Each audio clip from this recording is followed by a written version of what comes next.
Hey everybody, welcome back to the best U.S. Mint news channel on YouTube. I'm Son of a Silver Stacker. Today's date is the 29th of December, 2024. And in this video, we're going to be going to coinnews.net. They have some numbers that the Mint doesn't even have, which is really weird because typically, you ever heard of that expression, the idiom that, you go to the horse's mouth to get the information because they have the authority? Well, not today, Zerg. It's really weird. I don't know what's going on. But before any of that, if you're new here, don't forget to like, share, comment, and subscribe. We're trying to get to a bazillion subs. It's a mighty number, mighty big number. Not sure exactly what the number is, but it's got to be ginormous. Also, guess what? Hey, we're always live, never edited, and always unscripted. I don't even know what I'm not going to say. Now, over here to moneymetals.com.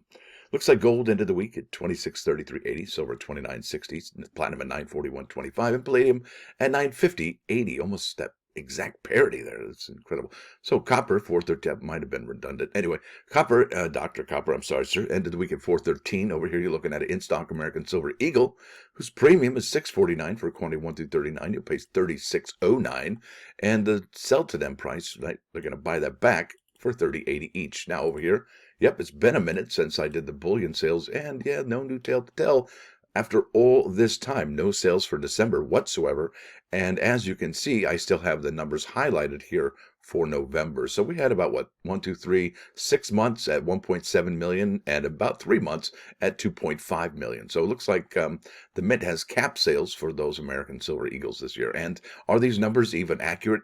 Are they even exactly what they've done? I don't know what to say about that because I can't trust it. Well, why? Well, let's get on with that, and I'll show you why. This is coinnews.net. This is titled, U.S. Mint produces 602.9 million coins for circulation in November. What? They're producing coins in November?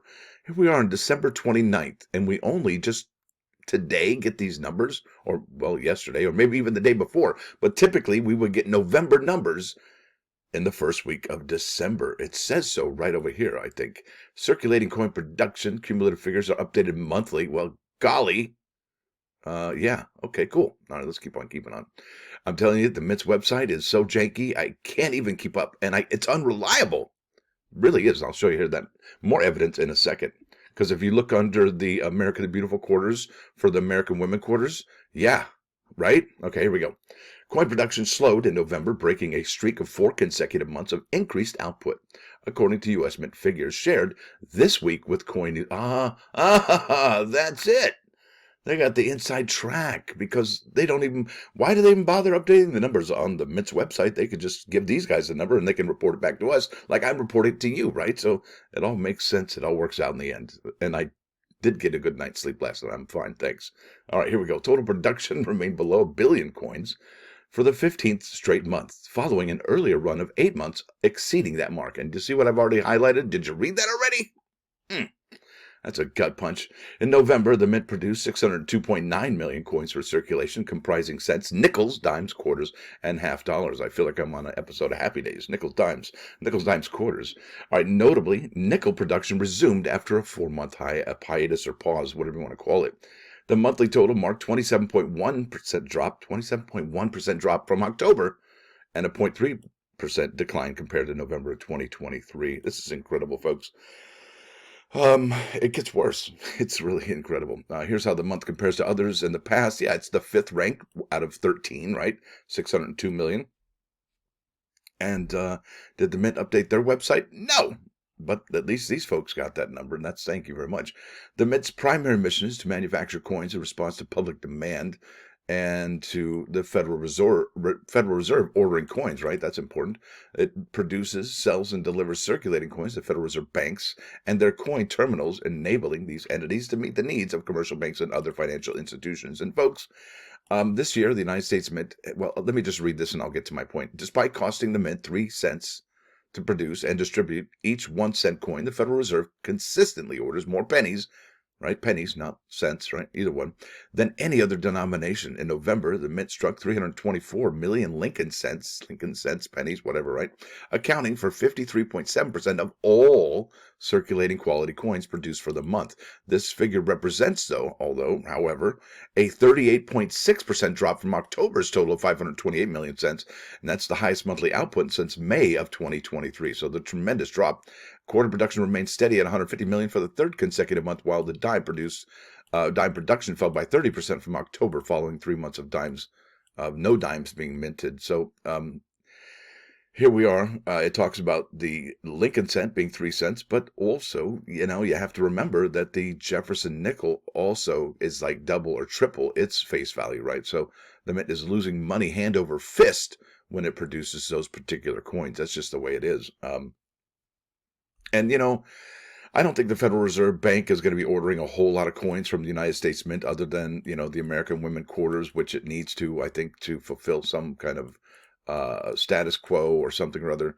But more importantly, the Federal Reserve Banks, I think, because, and I really do believe this, all right, this is my opinion, I think the economy is slowing down. I think people are looking for change in their couches and underneath their car seats, and rolling those coins up and bringing them to the Coinstar and to the banks or credit unions and so on and so forth, or maybe even just those coins to purchase their daily needs at the supermarkets, right?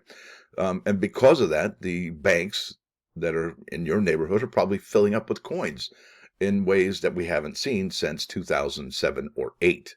Now, because of that, the Federal Reserve is not going to be, in my opinion, ordering a whole lot of more coins, even going forward. Now, let's talk about going forward, right? So we looked at the Jefferson nickels for this year, all right? And the Philadelphia and Denver strikes both have been in short supply. Yeah, and if you think about it, like in the terms of these aren't that much, and then you compare it to 52 million from 1950, 55, whatever it was.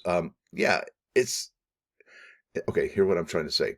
In the grand scheme of things, it's pretty low, the mintages for these Jefferson nickels. Now, um, they're not the lowest, but this is a modern rarity, in my opinion. And key date, I would say yes. And semi-key date, 100%. Now, here you go. The Denver Jefferson nickel was not struck last month for November, all right, which is amazing. However, 21.6 million Philadelphia strikes.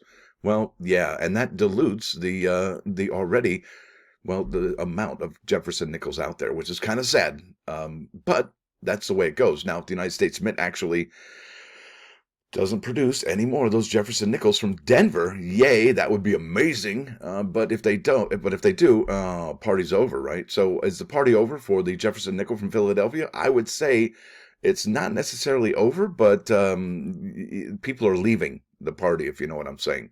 And I'll go to eBay here in a second and start to wonder if those prices are even, well, realistic, considering the fact that we have a new amount of nickels from Philadelphia to talk about.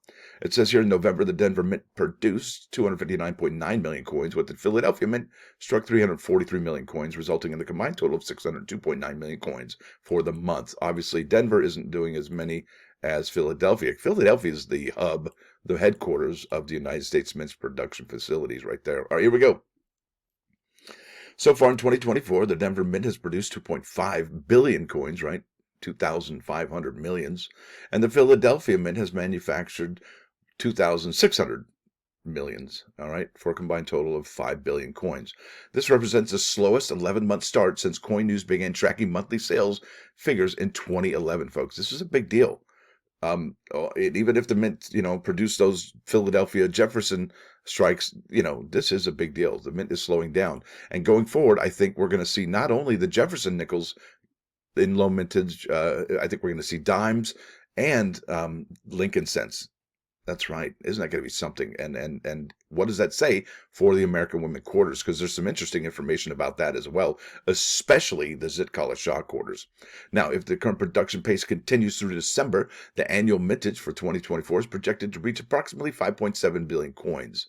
We're at 5.2. So they expect another gripload of coins, right? What is that? 500 million more coins. By contrast, the U.S. Mint manufactured over 11.38 billion coins for circulation in 2023, which was the lowest annual total since 2012. And yeah, it's incredible. Like, look, really low, right? The writing's on the wall. Now, this is what we really want to know about, is that Jefferson nickel. What is the grand total for Philadelphia? Well, we now stand in November. Well, it's actually December 29th. And will the United States Mint actually update these numbers on their website? Because they haven't. I'll show you that in a second. It's really kind of sad because, I mean, do we really have to reference an online journal because we can't trust the United States Mint website to bring us accurate numbers, where they're only communicating with these folks here, getting them to up-to-date numbers while they could do it on their website? I mean, haven't they ever heard of the horse's mouth? That's an expression or idiom that means, you're probably going to get the best information, the most accurate and up-to-date information from the source, right? Well, not today, Zerg. I'm telling you, that's from Toy Story, if you're not familiar with the reference. Yeah. All right, mintages for the Zitkala Shah quarters. In addition to the 2024 Native American dollar with its one-year-only design, the U.S. Mint has also released all 5 issuances for 2024 from their 4-year program of American Women quarters. These 5 coins represent the 11th through the 15th releases in the series, each featuring a unique design. Let me go down to the Zitkala Shah here. It says, significantly, the 2024 Denver Zitkala Shah quarter is now the scarcest in the series from the Denver Mint, whilst the 2024 Dr. Mary Edwards Walker quarter remains the scarcest from the Philadelphia Mint with a mintage of 141.2 million. Now, this lends to my argument that the United States Mint will be down and to the right? These mintages are going to go down and to the right. And I don't think it's just going to be the quarters, because this is it for the quarters, right? Down and to the right. Obviously, we have the Jefferson nickels, but also don't forget we have those Roosevelt dimes and those Lincoln cents. There's a lot of reasons why the United States Mint will not be striking those, I believe, going forward. Now, here are the grand totals. This table offers the breakdowns of the year's mintages that have been reported by Coin Design, including the 5 different quarters. And really, that's really the story of the day, is that Jefferson nickel from Denver. And look, the Mint could totally ruin the party and come back and say, January 1st, surprise, Happy New Year, we struck an additional 25 million Denver nickels. And then where would we all be, right? Those $200 rolls you see on eBay? Yeah, not anymore. No, not so much. So we are, I think, at a precarious time here at the United States Mint. I'm not going to say they're renegades or they're rogue, but we just can't trust the data that they've put up there because, well, it's not accurate, it's not up to date, it's not timely, and they're the persons who are, well, that's their data. I don't get it. It's a head scratcher. Now, the idiom, this is the horse's mouth idiom. Yeah, the horse's mouth means to hear information directly from someone who has personal knowledge and is the best source for it. You'd think it'd be these guys. Well, it's not. It really isn't. It just... yeah. All right, American Beautiful Quarters, 2024, American Beautiful Quarters, and this is the American Women Quarters under that program. Wait, what? Yeah, it's still janky. And if we go to the American Women Quarters, actually, if we select a year, we get 2024, and that does bring us the up-to-date information, and there you go. So Zitkala Shah, right, 305, exactly 305, and then 305.8 for Celia Cruz. So it's really close, and I think they probably should have mentioned that in the article here, that the other quarter just before it had 800,000 more right there. Isn't that something? And look at this one, 300,006. That's the lowest. Bam. That's incredible. And then the lowest for, what is it, 152.4? 152.6. There it is. All right, I got some plus ones action to go to. Oh, yeah, by the way, I have here 2024 Philadelphia Jefferson nickel mint state. Yeah. Oh, boy. Are these prices going to come down? Are we going to see less expensive mint state examples, or even maybe boxes or rolls of Philadelphia's? Or do people want to get these? Because if you do the math, if you actually look at some of these numbers, let's just say 58.32 million, and let's say people kept them in rolls and didn't break those rolls open, how many of that 58.32 million is actually is still in rolls, right? And never to be broken out. So that really depletes the amount, the mintage out there by 40 for each roll. Isn't that something? Now let's go to those plus ones. I got some really good stuff here. This is Psalm 33:5. This is a new one. He loves righteousness and justice. The kindness of the Lord fills the earth. And what I think that means is, though the Lord loves righteousness and justice, he tempers it with merciful kindness. That's important right there. Now, here we are at 395.99.9. This is the Cars Greatest Hits full album. These guys invented the 80s. That sound for the 80s that you love so much. Yeah, that was them. And they did it in the late 70s, if you can figure that out. I don't know how, but they're definitely ahead of their time. And it is still timeless to today. Now, I want to thank y'all for coming, folks. Whew, what an episode today. I hope you dug it, and I hope that those Jefferson nickels, we get it all sorted out. Stacker out.